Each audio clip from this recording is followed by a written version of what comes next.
السلام عليكم ورحمة الله وبركاته. أعوذ بالله من الشيطان الرجيم. بسم الله الرحمن الرحيم. رب اشرح لي صدري ويسر لي أمري واحلل عقدة من لساني يفقه قولي.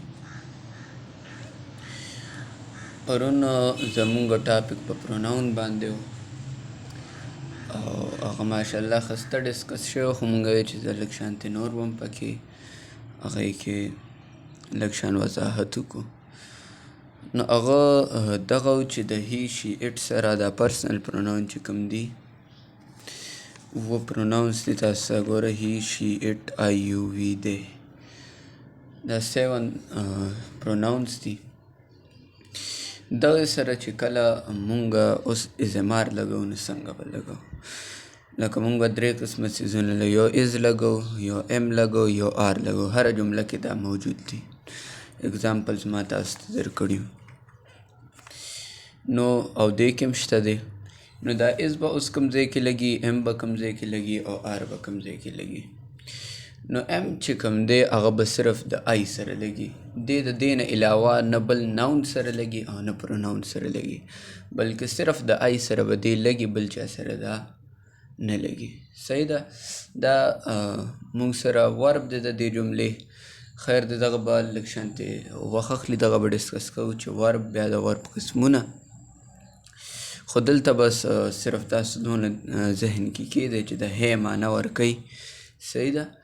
نو مونږ د ام به چې د آی سره لګو، د هی سره به از لګي، د شي سره به هم از لګي، د اټ سره به هم از لګي، او د یو نوم سره لکه ما لیکلي د سینګولر ناون سره، نو د دې سره به هم از لګي.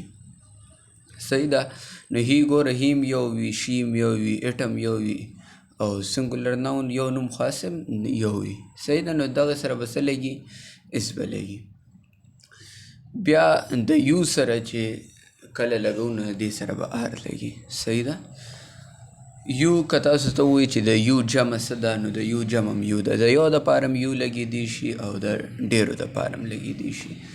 ما ته یو هلک ناست دی نو زه ورته یم یو آر ا بوای، نو د یو دپاره مې ولګولو. او که ما ته ډېر ناستې دي نو زه یم یو آر سټوډنټس، تاسو سټوډنټان یې، یو آر بوایز تاسو هلکان یې. نو د یو دپاره هم دی لګېدی شي او د ډېرو دپاره هم لګېدی شي. ابه د موقع مناسبت سره ګورې او د هغې مطابق به لګې. صحیح ده. بیا وی دی. نو وی هم هغوی کې هم کسان ډېرې، زه هم یم او ما سره نور کسان هم نو دغې دپاره به هم آر لګي. دی چې کوم دی مونږ وایو د درېیمګړي کسانو دپاره لګي، خو دغه هم ډېر وي، ځکه که یو خو هی به م وله لګولی او که هلک و، که یوه جینۍ وه شي به م وله لګولی و، چونکې هغه ډېر دي نو دی دغې وجې نه به وله څه کوو، دی به وله لګو او د دی سره به څه لګي؟ آر. نو د سینګولر سره د واحد سره از لګي او د زیاته سره چې کوم دی د پلورل سره د جمع سره ای سره به مونږ آر لګو. صحیح ده. اوس لاندې هم پې اگزامپل ورکړي دي، لکه زه وایم آی ایم ا سټوډنټ، میں ایک سټوډنټ ہوں، زه چې کوم دی یو سټوډنټ یم. صحیح ده. ہی از ا سټوډنٹ، وہ ایک سټوډنٹ ہے. صحیح ده. یو آر ا سټوډنٹ، ته سټوډنټ یې. صحیح ده. دغسې لګي. بیا شي از ا سټوډنٹ، هغه چې کوم ده هغه سټوډنټه ده. اټ از ا بیگ، دا چې کوم دی دا څه دی؟ بیگ دی. وی آر سټوډنټس، مونږ څه یو؟ سټوډنټان یو. دی آر سټوډنټس، هغه سټوډنټان دي، ډېر دي که نه. بیا ما وی چې سینګولر ناون سره به از لګي، نو علي چې کوم دی دا وګوره دا یو کس دی که نه، نو مونږ څه وایو؟ علي از ا سټوډنټ. علي چې کوم دی هغه څه دی؟ سټوډنټ دی. بیا مونږ وی چې پلورل ناون سره به آر لګي، نو دوه نومونه مې که چې علي اینډ کامران آر سټوډنټس. علي او کامران چې کوم دی دوی څه دي؟ سټوډنټان دي. نو دوه شو، نو چې دوه کسان شو نو ما ول سره څه ولګولو؟ آر مې ولګولو. دغه از ام آر کې هلکان غلطېږي، دوی وایي چې از به کوم ځای کې لګوو، ام به کوم ځای کې لګوو، آر به کوم ځای کې لګوو، او دا دغسې لګي. صحیح ده، دې مطابق به لګوې. بس هی شي اټ که راغو نو دې سره خو مې ورته وښول چې د هی سره از، د شي سره از، د اټ سره از. صحیح ده. او که سینګولر ناون نو یو نوم نو د هغې سره مې از.